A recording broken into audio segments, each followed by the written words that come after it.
The train whistle pierced the scorching Texas air like a dying animal's cry, and Sarah Catherine Winters stood alone on the wooden platform of San Elizario station, her white lace dress already collecting the fine desert dust that swirled in angry eddies around her worn traveling boots. It was August of 1878, and the sun beat down mercilessly on the small border town that sat along the Rio Grande, turning the air thick and heavy like molten glass. Sarah had been standing there for 3 hours now, her carefully packed trunk beside her, the bouquet of desert wildflowers she had clutched so hopefully when she first stepped off the morning train, now wilted and brown in her trembling hands. The conductor had looked at her with pity as he prepared the train for its return journey east, but she had waved him off with false confidence, assuring him that her intended was simply delayed. But Thomas Whitmore was not delayed. Thomas Whitmore was not coming at all. Sarah felt the tears threatening to spill over as she watched the last of the handful of townspeople who had witnessed her arrival disappear into their adobe homes, their whispers following them like shadows. She was a mail-order bride. She knew what they were saying. She had traveled all the way from Philadelphia to marry a man she had never met, a man who had written such beautiful letters full of promises and dreams, a man who had sent her the money for passage and had sworn on his honor that he would build her a life worth living in this harsh desert country. And now she stood alone, abandoned, with nowhere to go and no way to return home, even if she wanted to. The money Thomas had sent was spent on the journey. Her family had been scandalized enough by her decision to marry a stranger out west. They had made it clear that if she left, she would not be welcomed back. Her father had shouted that she was throwing away her life. Her mother had wept, and her 2 sisters had looked at her like she had lost her mind. Maybe she had.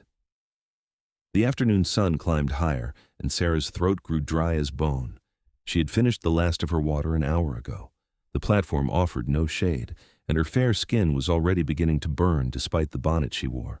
She knew she should move, should find shelter, should ask someone for help, but the humiliation kept her rooted to the spot. If she moved, if she acknowledged that Thomas was truly not coming, then it would be real. Then she would have to face the fact that she was completely and utterly alone in a town where she knew no one, with no money, no prospects, and no future.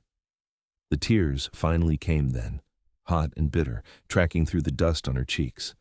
She had been so foolish, so desperately, pathetically foolish. At 23 years old, she had been considered a spinster back home, her chances of marriage dwindling with each passing year. When Thomas's advertisement had appeared in the Philadelphia Gazette seeking a refined woman of good character to be his wife, it had seemed like Providence. His letters had been educated and kind. He had described his successful general store in San Elizario, his comfortable home, his desire for a family and a partner in life. But it had all been lies. Or perhaps not lies exactly. Perhaps he had simply changed his mind when he saw her step off the train. Perhaps she was not pretty enough, not young enough, not whatever enough. Perhaps he had taken one look at her through a window somewhere and decided she would not do. The thought made her stomach turn with fresh humiliation.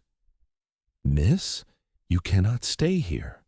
Sarah turned to find a Mexican woman standing at the edge of the platform, her weathered face kind but concerned.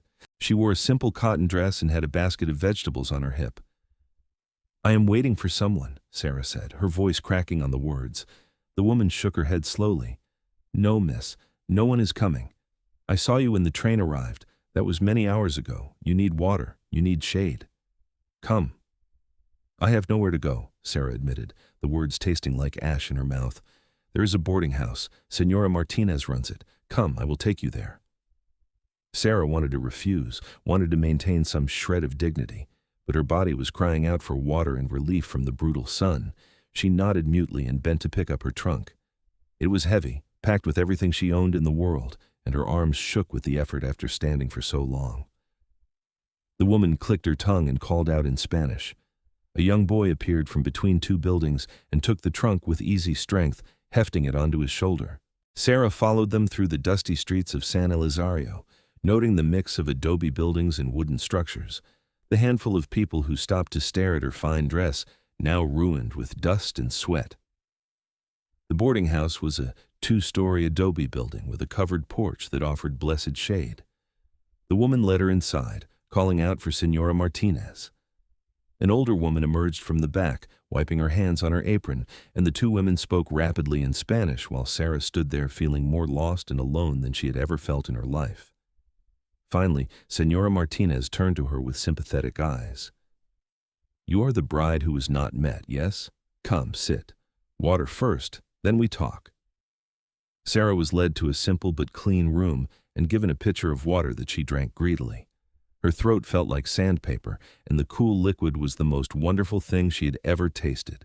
Senora Martinez brought her a bowl of soup and fresh tortillas, refusing to discuss payment until Sarah had eaten. "Now," the older woman said, settling into a chair across from where Sarah sat on the narrow bed, "tell me what happened." Sarah told her everything, the words pouring out along with fresh tears. She told her about Thomas Whitmore, about the letters and the promises, about her family's disapproval and her desperate hope for a new life. She told her about standing on the platform for hours, about the terrible realization that no one was coming. Senora Martinez listened quietly, her face growing harder with each detail.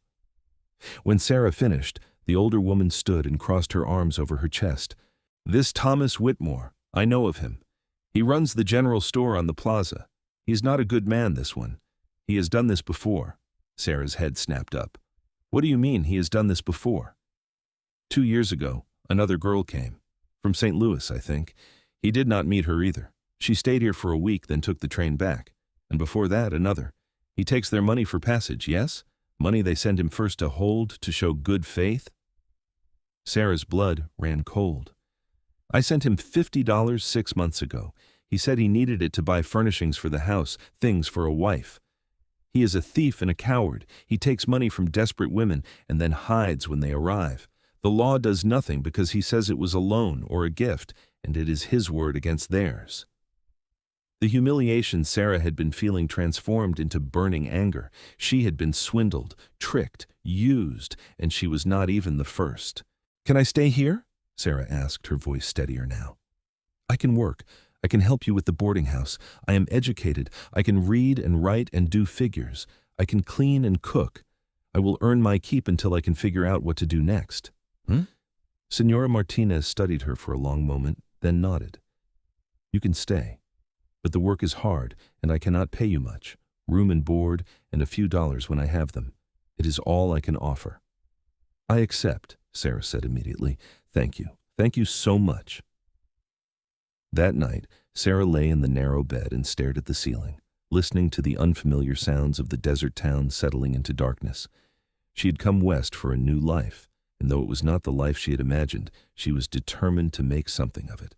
She would not let Thomas Whitmore's betrayal destroy her. She would not slink home in defeat to face her family's told-you-so expressions. She would survive. Somehow, she would survive. The next morning, Sarah woke before dawn and threw herself into work. She helped Senora Martinez prepare breakfast for the handful of boarders, cleaned rooms, scrubbed floors, and learned how to make tortillas under the patient instruction of Carmen, the woman who had found her on the platform. The work was indeed hard, much harder than anything she had done in her comfortable Philadelphia home, but there was a strange satisfaction in it. She was earning her place here. She was not a burden. The days turned into a week, and Sarah began to learn the rhythms of San Elizario. The town was small, sitting along the old El Camino Real that ran parallel to the Rio Grande. It had been an important stop for travelers for centuries, first for the Spanish, then the Mexicans, and now the Americans.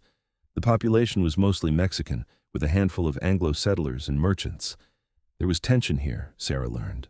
The Salt War had ended just a few months before she arrived, a violent conflict over salt lakes that had left several men dead and the town deeply divided. Sarah carefully avoided the general store on the plaza where Thomas Whitmore worked. She had no desire to see the man who had humiliated her, no desire to give him the satisfaction of witnessing her reduced circumstances, but she thought about him often, her anger a hot coal in her chest that refused to be extinguished. It was nearly 2 weeks after her arrival when the mountain man came to town. Sarah was sweeping the porch of the boarding house in the early morning coolness when she heard the sound of heavy footsteps on the wooden planks. She looked up and felt her breath catch in her throat. He was enormous, easily over 6 feet tall, with shoulders so broad they seemed to block out the sun. His hair was dark, and hung past his shoulders, partially tied back with a leather cord. His face was deeply tanned and covered with several days' worth of beard growth, all hard angles and sharp planes. But it was his eyes that held her attention, pale gray like storm clouds, watching her with an intensity that made her skin prickle with awareness. He wore buckskin pants and a worn linen shirt that did nothing to hide the powerful muscles of his chest and arms. A large hunting knife hung from his belt, and he carried a heavy pack on his back like it weighed nothing at all. Everything about him spoke of raw strength and danger, and Sarah's first instinct was to step back. "This the boarding house?" His voice was deep and rough, like gravel rolling over stone. "Yes," Sarah managed, her own voice embarrassingly breathy. "Are you seeking a room?" "For a few nights. Need supplies and rest before heading back into the mountains." Sarah nodded and called for Senora Martinez, who came bustling out and greeted the man with obvious familiarity. "Yates Garrison, it has been too long. Come in, come in. Your usual room is available." The mountain man, Yates, nodded his thanks and followed Senora Martinez inside, but not before his eyes found Sarah's one more time, holding her gaze for a heartbeat longer than necessary.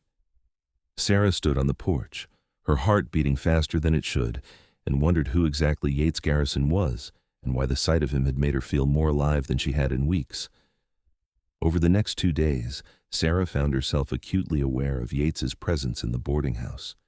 He was quiet, keeping mostly to himself, but when he did speak, his words were measured and thoughtful. He was polite to everyone, helping Senora Martinez move a heavy stove without being asked, and fixing a broken step on the back porch with tools from his pack. Sarah learned from Carmen that Yates was a trapper and a hunter who lived alone in the mountains to the north, coming into San Elizario only a few times a year for supplies.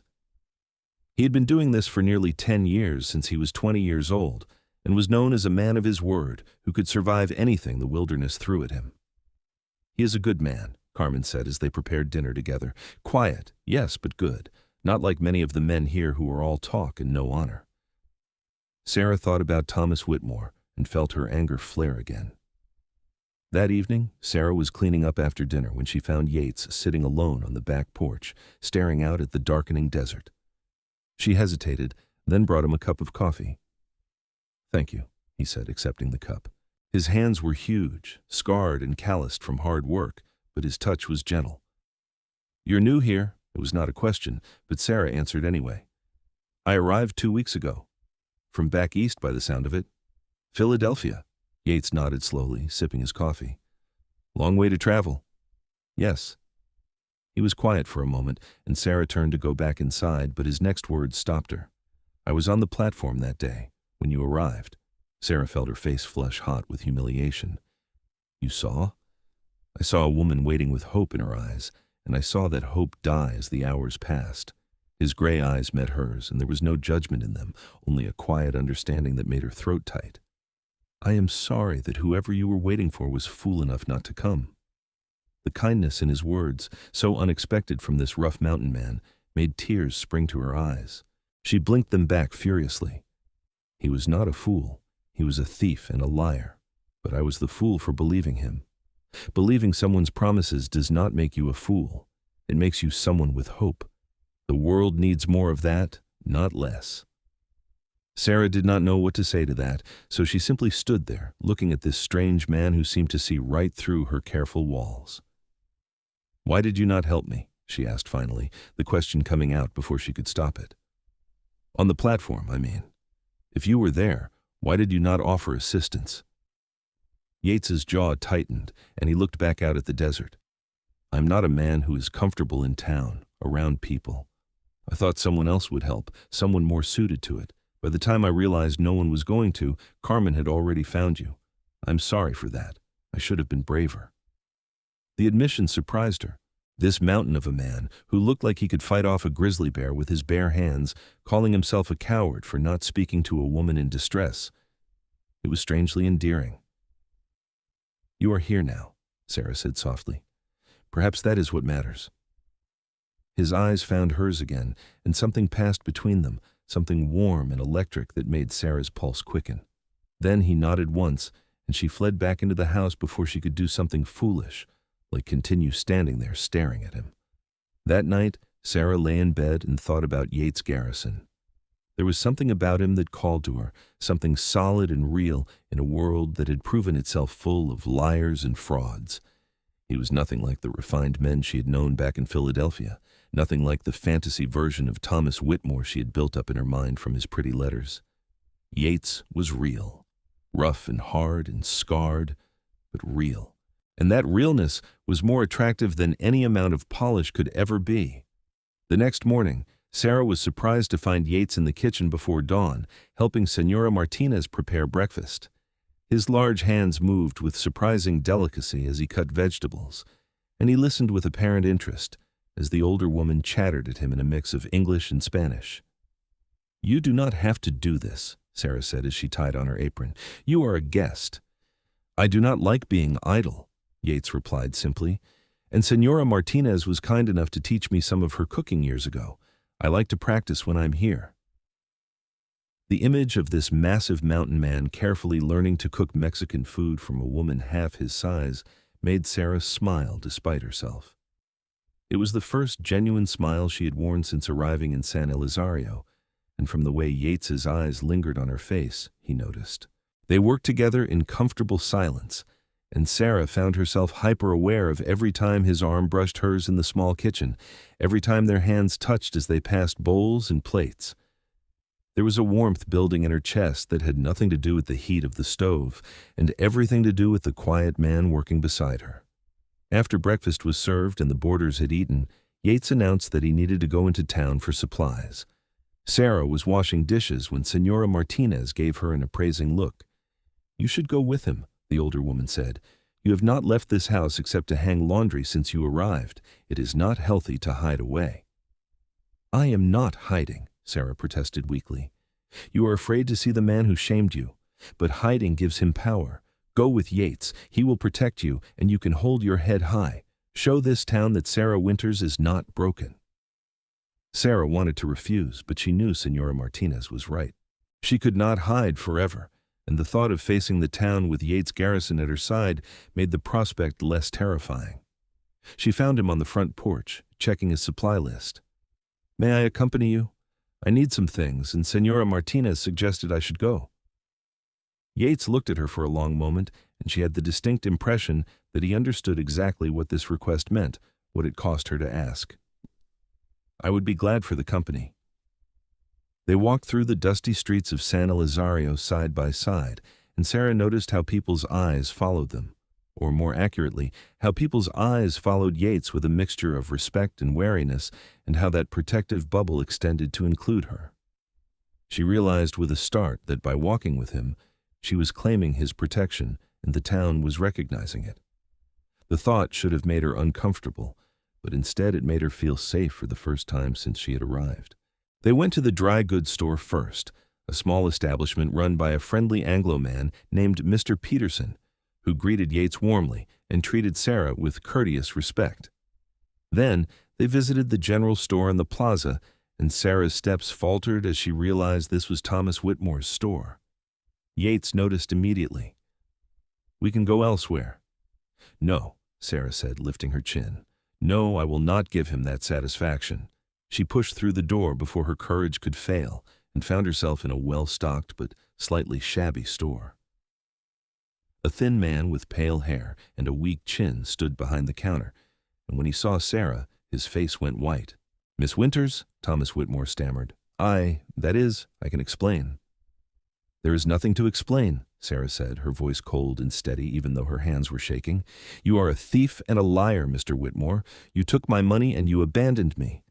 But I want you to know that I am not broken. I am not defeated. I am making a life here, no thanks to you." "Now see here," Thomas began, puffing up with false bravado. "I never actually promised anything. If you chose to read too much into my letters, that is not my fault." "You took her money," Yates said quietly from behind Sarah. His voice was soft, but there was steel beneath it. $50, I'm told. That is theft." Thomas's eyes darted to Yates, and Sarah saw fear flash across his face. "Good, let him be afraid. I do not know what she told you, but it was a loan, an investment in our future together. If she changed her mind about marrying me, that is her choice. but she cannot expect the money back. You never met her at the station, Yates said, taking a step forward. His massive frame suddenly seemed to fill the entire store. You hid like a coward while she waited for hours in the sun. You had no intention of marrying her. You stole her money and her hope, and you have done it before. That makes you lower than a snake. This is none of your business, Garrison, Thomas said, but his voice shook. She is nothing to you. She is someone who deserves better than a coward and a thief, Yates replied.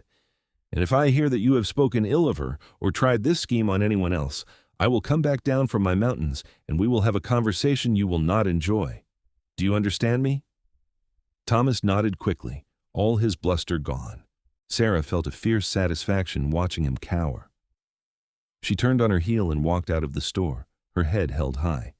Yates followed, and they made it halfway down the street before Sarah's legs started shaking so badly she had to stop and lean against a building. Are you all right? Yates asked, his hand hovering near her elbow but not quite touching.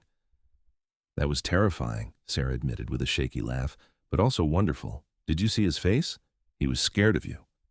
Most people are, Yates said matter-of-factly. I am large and I live in the wild. People assume I'm dangerous. Are you? Dangerous, I mean. He considered the question seriously. I can be, if I need to be. But I prefer not to be.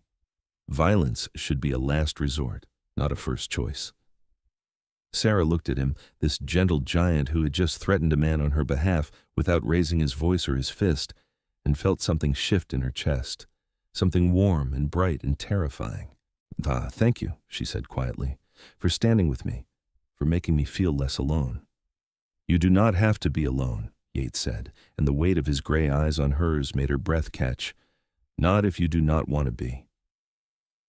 They stood there on the street, the desert sun beating down on them, and Sarah felt the world narrow to just the two of them. She had known this man for 3 days. 3 days. It was madness to feel this pull toward him, this sense of rightness. And yet, she could not deny it. I should get back, she said finally, breaking the moment. Senora Martinez will need help with lunch preparations. Yates nodded, and they walked back to the boarding house in silence. But it was a comfortable silence, full of things unsaid but understood. That afternoon, Sarah was hanging laundry in the backyard when Yates found her. He had a bundle under his arm, wrapped in brown paper. I have something for you, he said, holding it out. Sarah wiped her hands on her apron and took the bundle, curious. Inside was a beautiful shawl made of soft wool, dyed in shades of deep blue and green. It was clearly expensive, the weaving intricate and fine. I cannot accept this, Sarah said, even as her fingers caressed the soft fabric. It is too much. It is from a Mexican weaver in El Paso.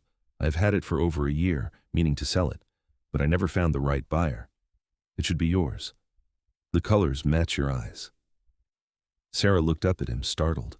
She had brown eyes, ordinary brown eyes that no one had ever compared to anything beautiful before. But the shawl was indeed the exact shades of her eyes in different lights, deep brown with hints of green and gold. Why? She asked. Why would you give me something so valuable? You barely know me. Yates was quiet for a long moment, his eyes searching her face. I know enough, he said finally. I know you are brave, braver than you think. I know you crossed a continent to chase a dream, even when your family told you not to. I know you did not let betrayal break you. And I know that when you smile, really smile, it makes something in my chest feel less empty. Sarah's heart was pounding so hard, she thought it might burst from her ribs. Yates. I am not good with words, he continued, as if she had not spoken. I have lived alone for a long time, and I am not good at this. But I think you should know that I am interested in you. More than interested. And if you are willing, I would like to spend what time I have left in town getting to know you better. It was the longest speech Sarah had heard him make, and the vulnerability in his eyes made her want to cry. This strong, capable man who looked like he could take on the world with his bare hands was nervous about asking her to spend time with him. I would like that very much, Sarah said, clutching the shawl to her chest. But you should know that I am damaged goods, Yates. I am a mail-order bride who is abandoned. My reputation is ruined. If you are seen courting me, it will reflect poorly on you. I do not care about reputations, Yates said firmly. And you are not damaged. You are perfect exactly as you are." Sarah felt tears slip down her cheeks, and before she could think better of it, she stepped forward and wrapped her arms around his waist, pressing her face against his broad chest. He stiffened for just a moment, surprised, and then his arms came around her, holding her with a gentleness that belied his strength. They stood there in the dusty backyard of a boarding house in a small Texas border town, holding each other like they were the only two people in the world. And for that moment, they were. Over the next few days, Sarah and Yates spent every free moment together. He told her about his life in the mountains, about the cabin he had built with his own hands, about tracking elk and bear and mountain lion. He told her about the silence of fresh snow and the way the stars looked from a high peak, so close you felt you could touch them. Sarah told him about Philadelphia, about her family and her life there. She told him about her love of reading and her skill with numbers, about how she had helped her father manage his accounts for his small printing business. She told him about feeling trapped in a life that was slowly suffocating her, about the desperate hope that had driven her west. "I do not regret coming here," she said one evening as they sat on the porch watching the sun set over the desert. "Even with how it turned out. Being here, even in these circumstances, I feel more alive than I ever did back home. Does that make sense?" "Perfect sense," Yates said. "I felt the same when I first came to the mountains. I was running from something too, though it was different. But the wild places, they strip away all the false things and leave you with what is real. It sounds like that is what you needed." "What were you running from?" Sarah asked. Yates was quiet for a long time, his eyes distant. "My family had a farm in Kansas.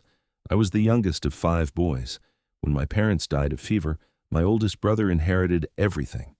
He had different ideas about how to run things, and we fought. I said things I should not have said, and he told me to leave and never come back. So I did. I was 20 years old and angry at the world. I headed west and just kept going till I found a place that felt like home. Turned out that place was a mountain cabin, 3 days' ride from the nearest person." "Do you regret it? The fight with your brother, I mean." "Every day," Yates admitted. "But I also know I cannot go back. That boy who left, he does not exist anymore. I am a different person now."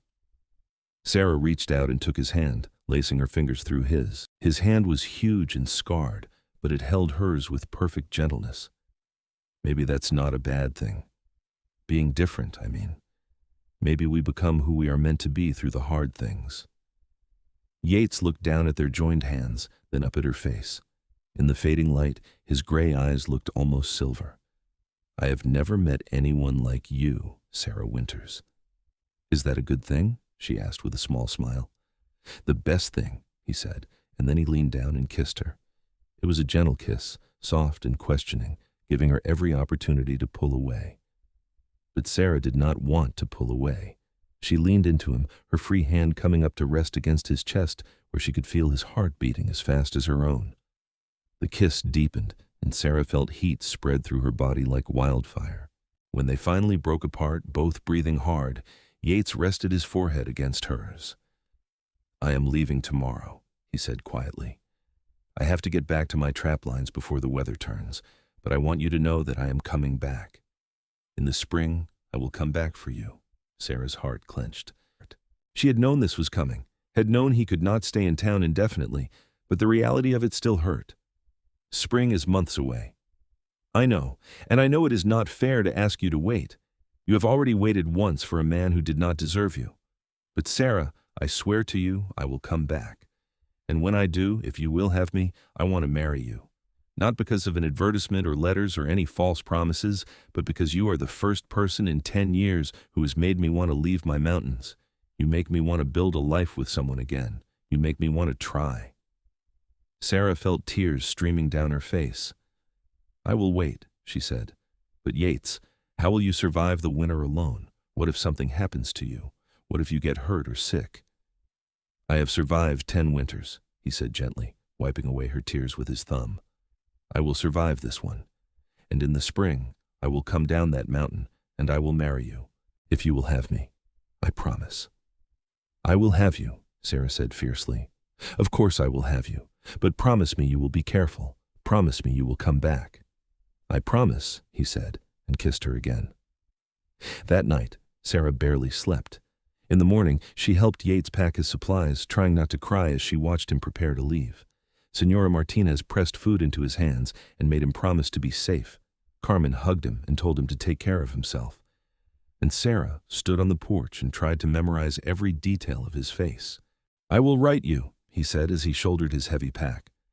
"I have a friend who rides circuit between the towns and the mining camps. He passes near my cabin once a month or so. I will send letters with him, and he can bring yours back to me." "I will write every week," Sarah promised. "I will tell you everything that happens here. It will be like you never left." Yates cupped her face in his hands and kissed her one last time, long and deep and full of promise. Then he walked away, his long strides carrying him quickly down the street and out of sight. Sarah stood on the porch until she could no longer see even the dust from his passing, and then she went inside and let herself cry. The next few weeks were hard. Sarah threw herself into work at the boarding house, trying not to count the days until spring. She cleaned and cooked and helped Senora Martinez with the accounts, discovering that she had a talent for managing the business side of things. The older woman was delighted and gradually turned over more and more responsibility to Sarah, teaching her everything she knew about running a boarding house. Sarah also began tutoring some of the local children in reading and writing, earning a few extra dollars that she carefully saved. She was determined that when Yates came back, she would have something to contribute to their life together. She would not be a burden. True to his word, Yates's letters began arriving about 3 weeks after he left. They came with a grizzled old prospector named Henry, who swore colorfully and smelled like he had not bathed in months, but who treated the letters like they were made of gold, protecting them carefully in an oiled pouch. Sarah's hands shook as she opened the first one, written in strong, blocky handwriting on rough paper. "Dear Sarah, I have been back in my cabin for 2 weeks now, and the silence that I once treasured feels empty without your voice to fill it. I find myself talking to the walls, telling them about you, which probably means I am going mad. The first snow has fallen, and the world is white and clean. It is beautiful, but cold. I keep thinking about how you would look standing in my doorway, wrapped in that blue and green shawl, with snowflakes in your hair. I am counting the days until spring. Yours, Yates." Sarah pressed the letter to her chest and smiled through her tears. She wrote back immediately, filling page after page with details about her days, about the children she was teaching, about improvements to the boarding house, about funny things Carmen said and the gossip of the town. She told him about missing him, about how she wore the shawl every evening and thought of him. The letters became a lifeline for both of them. Yates wrote about his days trapping and hunting, about the animals he saw and the weather and the slow, quiet rhythm of mountain life. He wrote about his growing certainty that he wanted to spend his life with her, about his plans to expand his cabin into a proper house with room for a family. He wrote about love, fumbling and awkward, but achingly sincere. Sarah wrote back with equal devotion, her letters growing longer and more personal. She told him things she had never told anyone, about her fears and dreams and hopes. She told him about the loneliness that had driven her west, about feeling like she was living a half-life in Philadelphia. She told him that he had awakened something in her, something wild and brave that she had not known existed. As autumn turned to winter, Sarah found herself settling into life in San Elizario in a way she had never expected. The town that had seemed so foreign and frightening when she first arrived now felt like home. She learned Spanish from Carmen and the other women, picking up the language quickly. She learned to cook Mexican food and to appreciate the harsh beauty of the desert landscape. She made friends and earned respect. And through it all, she waited for spring. Christmas came and went, and Sarah celebrated with Senora Martinez's family, feeling welcomed and loved in a way that surprised her. She sent Yates a package with the prospector Henry, including warm socks she had knitted herself and a fruitcake that she hoped would survive the journey. His return letter was full of gratitude and longing. "Sarah, your socks are the warmest things I have ever worn, and your cake made my cabin smell like home. I ate it slowly, savoring every bite and thinking of you. I've never had anyone knit for me before, or bake for me, or think of me on holidays. It made me realize how lonely I've been all these years, and how much I want a life with you. Spring cannot come soon enough." January was bitterly cold, even in the desert, and Sarah worried constantly about Yates and his mountain cabin. But his letters kept coming, each one a reassurance that he was safe and well and still planning for their future together. In February, Sarah received a longer letter than usual. Sarah, I have been thinking about what our life will look like when I return. I know you have built a place for yourself in San Elizario, and I would never ask you to give that up. But I also know that my life, my living, is in the mountains. I am proposing a compromise. I will build us a house in town, here in San Elizario, and we will spend part of the year there. But the other part, the trapping season, we will spend in the mountains. I will teach you everything you need to know to survive there, and we will make that life together. It will not be easy, but I think you are strong enough for it. I think you might even love it, the way I do. What do you say? Sarah wrote back immediately, her heart soaring. Yates, yes. 1,000 times yes. I love that you want to share both parts of your life with me, that you see me as a partner rather than someone to be protected from hardship. I am not afraid of hard work or difficult conditions. I've spent the last 6 months learning to survive in a place that was completely foreign to me. I can learn to survive in the mountains too. Teach me everything. I want to share all of it with you. As winter slowly gave way to early spring, Sarah began preparing for Yates's return. She had saved nearly $100 from her teaching and her work with Senora Martinez, a sum that made her proud.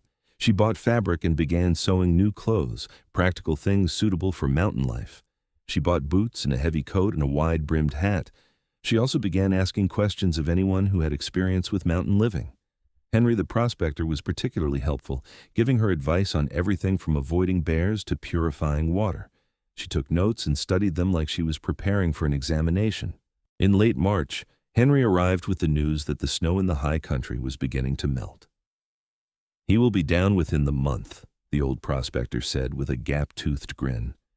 He is as eager as a bear after winter sleep. You have got yourself a good man there, miss. Do not let him go. I have no intention of letting him go, Sarah assured him. April arrived with warmer days and the blooming of desert flowers. Sarah found herself scanning the street constantly, watching for any sign of Yates.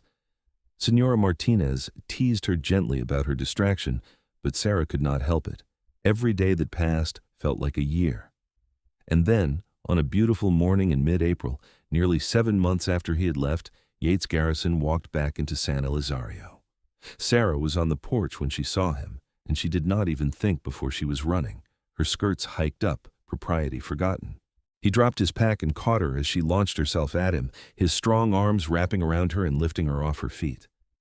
"You came back," she gasped against his neck. "You really came back." "I promised I would," he said, his voice rough with emotion. "Did you doubt me?" "Not for a second," Sarah said, pulling back to look at his face. He was thinner than he had been, his face more weathered, but his gray eyes were as intense as ever. "But having you here, having you real and solid, it is different from letters and hope." "I am here," he said firmly, "and I am not leaving again without you. Sarah Winters, will you marry me?" "Yes," she said, laughing and crying at the same time. "Yes, absolutely yes." He kissed her then, right there in the middle of the street with half the town watching, and Sarah did not care one bit. Let them watch.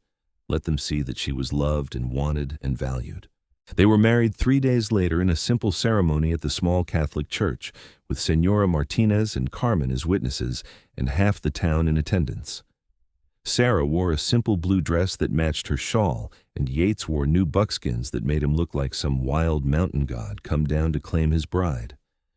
The priest who married them was an old Mexican man who smiled kindly at them and spoke about the covenant of marriage in both Spanish and English. When he pronounced them husband and wife, Yates kissed Sarah with such tenderness that she felt her heart might burst. After the ceremony, there was a celebration at the boarding house with food and music and dancing. Sarah danced with her new husband, feeling more joyful than she had ever felt in her life. This was real. This was right. This was the life she had crossed a continent to find, though it looked nothing like what she had imagined. That night, in the small room that had been Sarah's for the past 7 months, Yates made love to his wife with such reverence and care that Sarah wept. He was gentle with her, patient, taking his time to learn what pleased her. And when they finally came together, it felt like the most natural thing in the world, like two halves of a whole finally united. Afterward, lying in his arms in the darkness, Sarah traced the scars on his chest with her fingertips. "I love you," she said quietly. "I know it is fast and maybe foolish, but I do. I love you, Yates Garrison." "It is not foolish," he rumbled, his hand stroking through her hair. "And I love you too, Sarah Garrison. From the moment I saw you on that platform, waiting with such hope in your eyes, I felt something shift inside me. I did not know what it was then, but I know now. It was my heart recognizing its home." They stayed in San Elizario for 2 weeks, making preparations for their new life together. Yates purchased a small plot of land on the edge of town and began building a house, working from dawn to dusk with an energy that amazed everyone. Sarah helped as much as she could, learning how to mix adobe and lay walls under his patient instruction. The townspeople helped too, seeing the project as a community effort. Even Thomas Whitmore made a grudging donation of lumber, though he could not quite meet Sarah's eyes when he delivered it. She felt nothing but pity for him now. He was a small, mean man who would never know the kind of love she had found. The house was simple but sturdy, 3 rooms with a good fireplace and a covered porch. Yates built the furniture himself, his skilled hands crafting chairs and a table and a large bed frame. Sarah sewed curtains and cushions, making the space feel like a home. When it was finished, they stood in the doorway together, looking at what they had built. "This is ours," Yates said, wonder in his voice. "I never thought I would have this. A home, a wife, a place to belong." "We have it now," Sarah said, squeezing his hand. "And in a few weeks we will have the mountain cabin too. 2 homes, 2 lives that we will live together." In early May, they set out for the mountains. Yates had purchased a sturdy horse for Sarah and taught her to ride in the days before they left. She was not a natural rider, but she was determined, and by the time they departed she could manage well enough. The journey took 5 days, following trails that only Yates knew. They traveled through terrain that changed from desert to scrubland to pine forest, climbing higher each day. At night they camped under the stars, and Yates taught Sarah how to build a fire and cook over it, how to read the weather and find water. Sarah absorbed it all like a sponge, asking endless questions and practicing everything he showed her. She was not afraid, even when they heard the howl of wolves in the distance or saw bear tracks on the trail. With Yates beside her, she felt invincible. On the afternoon of the 5th day, they crested a ridge and Yates pointed. "There, that is home." Sarah looked and saw a small log cabin nestled in a valley, surrounded by tall pines and aspens just beginning to leaf out. A stream ran nearby, crystal clear and singing over rocks. Mountains rose on all sides, their peaks still white with snow. It was the most beautiful place Sarah had ever seen. "It is perfect," she breathed. The cabin was smaller than their house in town, but it was well built and snug.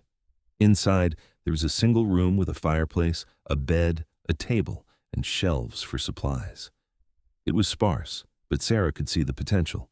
She immediately began planning improvements, talking about curtains and rugs and maybe a rocking chair for the porch. Yates watched her bustle around his cabin, making it theirs, and the expression on his face was pure adoration. "I am glad you like it." "I love it," Sarah corrected. "This is going to be wonderful, Yates. Hard, yes, but wonderful." And it was. The next few months were some of the hardest and most rewarding of Sarah's life. Yates taught her how to hunt and fish, how to trap and skin animals, how to preserve meat and forage for edible plants. He taught her to read animal signs and predict weather, to navigate by the stars and find her way in the wilderness. Sarah proved to be an excellent student. Her sharp mind and determination served her well, and she quickly became confident in her new skills. She learned to shoot a rifle with surprising accuracy, and the first time she brought down a deer on her own, Yates picked her up and spun her around, both of them laughing. They worked from dawn to dusk, preparing for the coming winter. They hunted and dried meat, gathered and preserved vegetables, cut firewood until Sarah's hands were covered in blisters that eventually hardened into calluses. At night, they fell into bed exhausted but happy, making love slowly in the darkness before falling asleep, wrapped in each other's arms. Summer in the mountains was glorious. The days were warm but not hot, the nights cool and perfect for sleeping. Wildflowers bloomed in impossible profusion, carpeting the meadows in color. Sarah and Yates explored the area together, and he showed her his favorite spots, secret places of incredible beauty that few people had ever seen. They talked endlessly, sharing their thoughts and dreams. Yates told her more about his family, about the guilt he still carried for leaving the way he had. Sarah encouraged him to write to his brother, to try to mend that fence. Eventually, he agreed, and they spent an evening composing a letter that was equal parts apology and explanation. Sarah told Yates about her family too, about the complicated feelings she had about leaving Philadelphia. She had written to them once to let them know she was safe and married, but had received no response. It hurt, but she was learning to accept that some relationships could not be repaired. "We will make our own family," Yates said, pulling her close. "You and me and whoever else comes along." Sarah smiled against his chest. She had not told him yet, but she was fairly certain she was pregnant. Her monthly courses had not come, and she had been feeling slightly ill in the mornings. She wanted to be sure before she said anything, but the possibility filled her with joy and terror in equal measure. As summer turned to autumn, the mountains transformed into a riot of gold and red and orange. The aspens turned bright yellow, and the air took on a crisp edge that spoke of coming winter. Yates increased their pace, driven by the need to be fully prepared before the first snow. Sarah finally confirmed her suspicions about the pregnancy in late September. She told Yates one evening after dinner, her heart pounding with nervousness. What if he was not ready? What if he did not want children yet? But she need not have worried. Yates's face went through a rapid succession of expressions, shock and joy and fear and wonder, and then he was pulling her into his arms and holding her like she was made of glass. "A baby," he said, his voice cracking with emotion. "We are going to have a baby?" "In the spring," Sarah confirmed. "April, I think." "We will go down to town before then," Yates said immediately, his mind already planning. "I will not have you giving birth up here with no help. We will go to San Elizario in March, and you can have the baby there with Senora Martinez and Carmen to help." "That sounds perfect," Sarah said, relieved. She had been worried about that exact issue, but had not wanted to bring it up. The next few months were bittersweet. Sarah loved their life in the mountains, but as winter set in and the snow began to fall, the isolation became harder. They were snowed in for weeks at a time, unable to leave the cabin. Yates was patient and attentive, making sure she was warm and comfortable, but Sarah could tell he was worried about her. Her pregnancy progressed well, though the morning sickness was rough in the beginning. By midwinter, she was showing clearly, her belly rounding under her heavy dresses. Yates was endlessly fascinated by it, constantly wanting to feel the baby move, his large hands gentle on her stomach. They talked about names endlessly. If it was a boy, Sarah wanted to name him Henry, after the prospector who had carried their letters. Yates liked the idea. If it was a girl, they could not agree. Yates wanted to name her after his mother, Clara, while Sarah liked the name Elizabeth. Eventually, they compromised on Clara Elizabeth. In early March, as soon as the trails were passable, they made the journey back to San Elizario. It was slower going than before, with Sarah's condition, but they made it safely. Senora Martinez cried when she saw Sarah's belly and immediately began fussing over her, insisting she rest and eat and take care of herself. The house they had built was waiting for them, and it felt wonderful to be back in civilization after months in the wilderness. Sarah had missed having other women to talk to, and Carmen was delighted to spend hours discussing pregnancy and babies with her. Yates resumed work on the house, adding another room that would serve as a nursery. He built a cradle with his own hands, carving it carefully and sanding it until it was smooth as silk. Watching him work on it, his face serious and focused, Sarah felt her love for him deepen even more. In late April, after a long and difficult labor, Sarah gave birth to a healthy baby boy. Yates was there the whole time, holding her hand and wiping her face with a cool cloth, murmuring encouragement. When the baby finally arrived, red-faced and squalling, Yates cut the cord with shaking hands and then held his son for the first time, tears streaming down his face. "Henry," Sarah said weakly from the bed. "Henry Garrison." "Henry," Yates agreed, his voice choked with emotion. "Welcome to the world, son." The next few weeks were a blur of exhaustion and joy. Sarah had never been so tired in her life, but every time she looked at her son, at his tiny fingers and perfect little face, she felt overwhelmed with love. Yates was a devoted father, taking on night feedings and diaper changes without complaint, learning how to care for an infant with the same intense focus he brought to everything else. As spring turned to summer, they settled into their new life as a family. They decided to stay in San Elizario through the summer, giving Sarah time to recover and letting Henry grow a bit before they attempted the mountain journey. Yates took on work around town, using his carpentry skills to earn money. He built furniture and repaired buildings, quickly earning a reputation for quality work. Sarah resumed her teaching, though on a more limited basis, bringing Henry with her to lessons. The children were fascinated by the baby and were always eager to help with him. It made Sarah smile to see how gentle even the roughest boys were with her son. In the evenings, the three of them would sit on their porch, watching the desert sunset. Yates would hold Henry, his large hands making the baby look impossibly tiny, and sing to him in a surprisingly good baritone. Sarah would lean against his shoulder, feeling more content than she had ever imagined possible. One evening in late August, a letter arrived for Yates. Sarah noticed how his hands shook as he opened it, and she realized it must be from his brother in Kansas. She held her breath as he read, watching his face carefully. Finally, he looked up at her, his eyes bright with unshed tears. "He wants to see me. My brother, he says he has regretted our fight every day since I left. He's sorry for what he said, and he wants to meet you and Henry. He's inviting us to come to Kansas." "Do you want to go?" Sarah asked gently. Yates thought about it for a long moment, then nodded. Yes, I think I do. I need to make peace with my past before I can fully embrace my future. Will you come with me?" "Of course," Sarah said. "We are a family. Where you go, we go." In September, they made the journey to Kansas, traveling by train this time with baby Henry.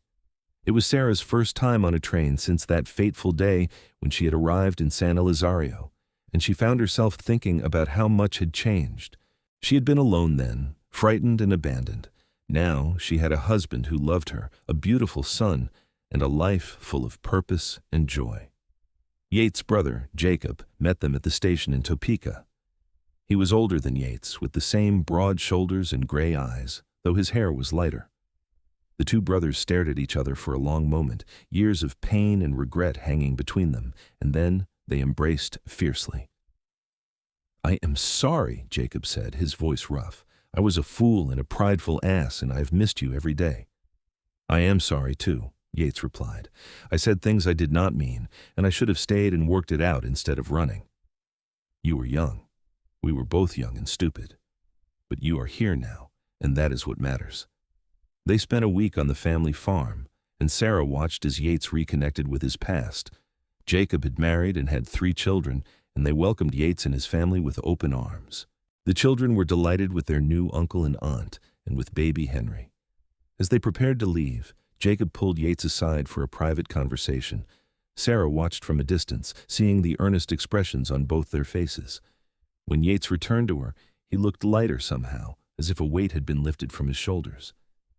"He asked me to consider moving back," Yates told her as they boarded the train. "He said there is always a place for us here on the farm." "What did you say?" Sarah asked, her heart clenching. She did not want to leave Texas, did not want to give up their mountain cabin and their house in San Elizario.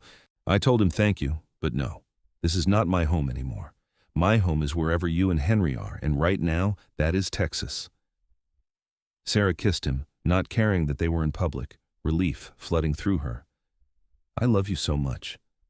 "I love you too," he said, pulling her close. "Now and always." They returned to San Elizario in October, just as the weather was beginning to cool.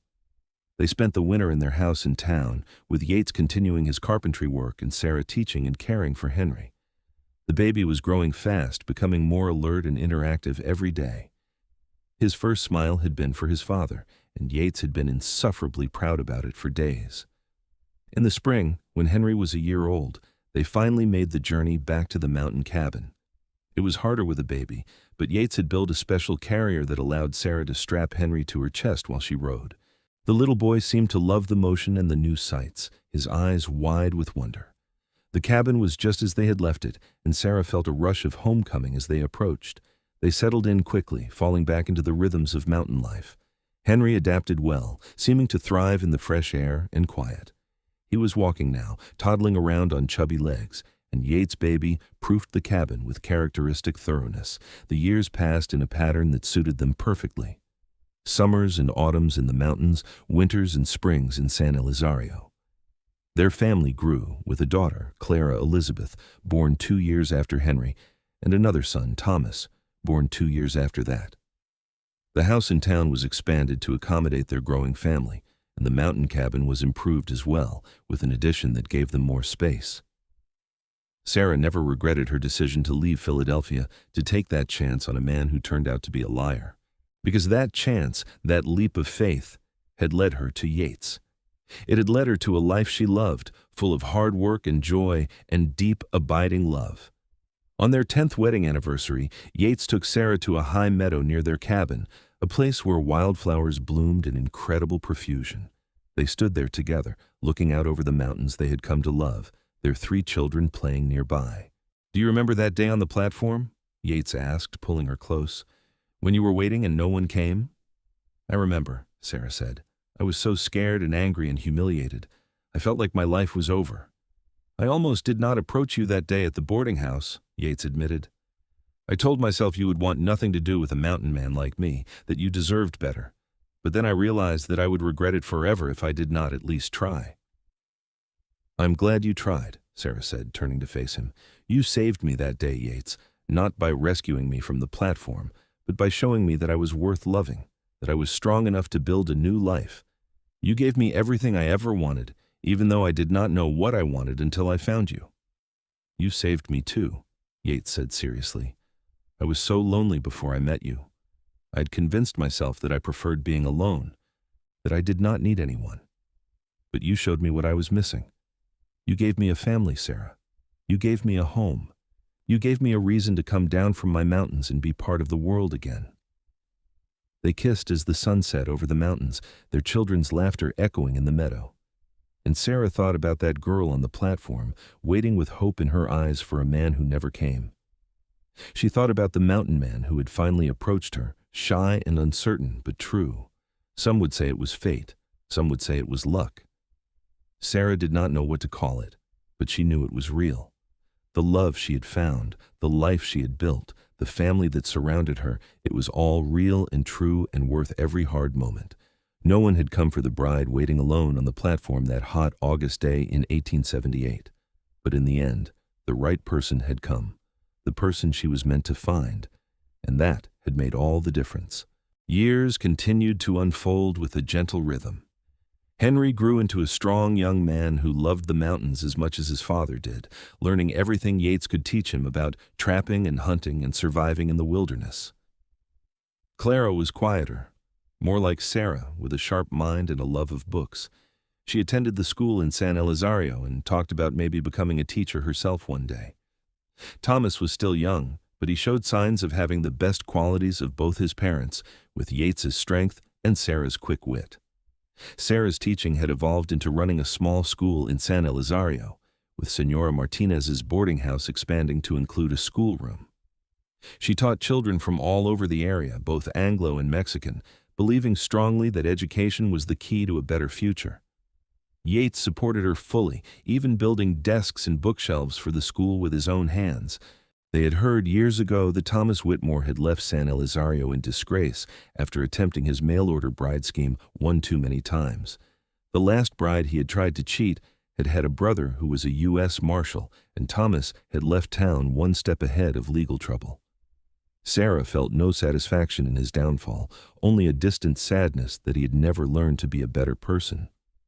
On a warm evening in May, 15 years after Sarah had first stepped off that train, she and Yates sat on their porch in San Elizario, watching their children play in the yard. Henry was teaching Thomas how to throw a knife, while Clara sat under a tree reading a book. "I got another letter from Jacob," Yates said, pulling it from his pocket. "He wants us to come visit again this summer. The children have never met their cousins, and he thinks it is time." Sarah considered it. They had visited Kansas twice more over the years, maintaining the relationship that Yates had rebuilt with his brother. It would be good for the children to know their extended family. "I think that's a wonderful idea," she said. "We could go in July after the school term ends, stay for a month perhaps, then head to the mountains for the rest of the summer." Yates nodded, satisfied. He was quiet for a moment, then said, "I've been thinking about something.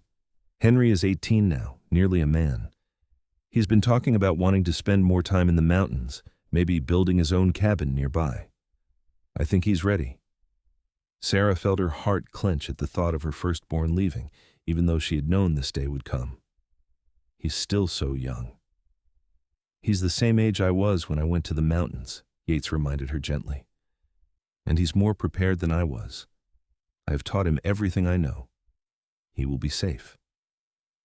"I know," Sarah said, leaning her head on his shoulder. "I know he will. It is just hard to let go." "We do not have to let go completely," Yates said. "His cabin will be near ours. We will see him often, but he needs to find his own way, just like we did." Sarah knew he was right. She thought about her own journey, about the girl who had left Philadelphia against her family's wishes to chase a dream. Henry deserved the same chance to forge his own path. That summer, they made the journey to Kansas as planned. The children loved meeting their cousins and exploring the farm where their father had grown up. Jacob had aged well, his hair graying but his eyes still sharp. He and Yates spent hours walking the land together, talking about everything and nothing. On their last night there, Jacob hosted a big dinner with all the family. As Sarah looked around the table at the faces of people she had come to love, she felt overwhelmed with gratitude.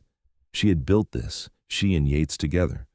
They had created a family from nothing, had forged connections, and built a life that was rich and full and meaningful. After dinner, Jacob stood and raised his glass. "A toast," he said, "to my brother Yates, who had the courage to come back after so many years, and to Sarah, who had the wisdom to see the man he truly is beneath the rough exterior. You two have built something beautiful together, and it makes my heart glad to see it. To family." "To family," everyone echoed, glasses raised. Later that night, as Sarah and Yates lay in bed in the guest room, she said quietly, "Do you ever regret it? Choosing this life? You could have stayed here, worked the farm with your brother. It would have been easier." "Never," Yates said firmly. "This is visiting, and it is good to reconnect with my past, but my life is with you, in Texas, in our mountains and our town. That is where I belong. That is where we belong." Sarah kissed him, pouring 15 years of love and gratitude into it. "I love you, Yates Garrison. Thank you for coming for me that day." "Thank you for waiting," he replied, pulling her close. "Thank you for believing in me. In us." They returned to Texas in August, spending the rest of the summer in their mountain cabin. True to his word, Henry began building his own cabin about a mile from theirs, with Yates helping him. It was hard for Sarah to watch her son establish his independence, but she also felt proud. He was becoming a fine young man, strong and capable and kind. The years continued to pass, marked by milestones and changes. Clara did indeed become a teacher, taking over more and more of Sarah's classes as Sarah focused on managing the school itself. Thomas developed a love of carpentry like his father, and the two of them worked together on projects around town. Senora Martinez passed away peacefully in her sleep when Sarah was 42 years old. Sarah mourned her deeply, for the older woman had been more than an employer. She had been a friend and a mentor, someone who had given Sarah a chance when she had nothing. Sarah and Yates purchased the boarding house from Senora Martinez's family and continued to run it, maintaining the welcoming atmosphere the older woman had created. Henry married a sweet girl from one of the mining camps, a strong young woman named Rachel, who was not afraid of mountain life. They built a life together in his cabin, and Sarah became a grandmother at 45. Holding her grandson for the first time, a tiny boy with dark hair and gray eyes like his grandfather, Sarah felt the circle complete itself in a way she had never expected. Life in the West was changing too. The railroad was expanding, towns were growing, and the wild frontier that Yates had known in his youth was slowly being tamed. But in the mountains, in their cabin surrounded by wilderness, time still moved at its own pace. The rhythms of nature still dictated their lives, and the quiet peace that Yates had first found there remained unchanged. On their 20th wedding anniversary, Yates surprised Sarah by taking her back to the train platform in San Elizario, where she had waited alone so many years before. They stood there together in the warm spring air, and Yates took her hands in his. "I wanted to come here, P," he said, "because this is where our story began. This is where you were waiting for someone who did not deserve you. And this is where I first saw you and knew, deep in my bones, that my life was about to change." Sarah felt tears in her eyes. "I was so lost that day, so scared and alone. I felt like such a fool." "You were brave," Yates corrected. "You took a chance on a dream, and when that dream failed you, you did not give up. You built a new life from nothing. You are the strongest person I have ever known, Sarah." "I had help," Sarah said, squeezing his hands. "I had you." "And I had you," Yates said. "We saved each other, I think. Two lonely people who found each other when we both needed it most." He reached into his pocket and pulled out a small box. Inside was a delicate silver locket engraved with wildflowers. "I know I did not have a ring for you when we married," Yates said. "Money was tight and we were in a hurry.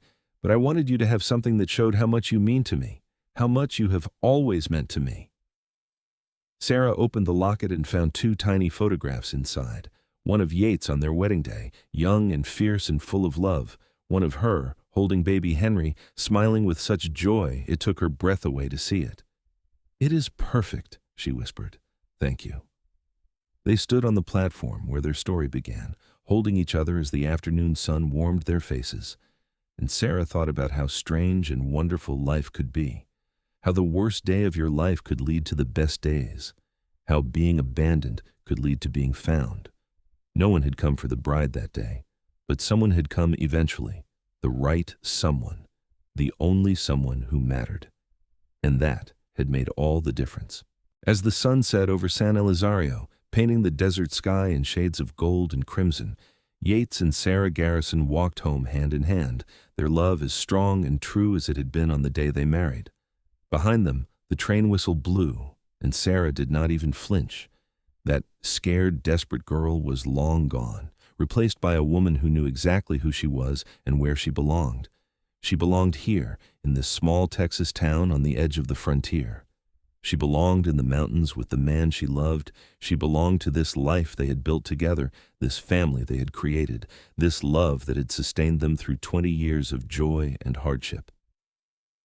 The platform was empty again as night fell, waiting for the next day's train, waiting for the next traveler's story to begin.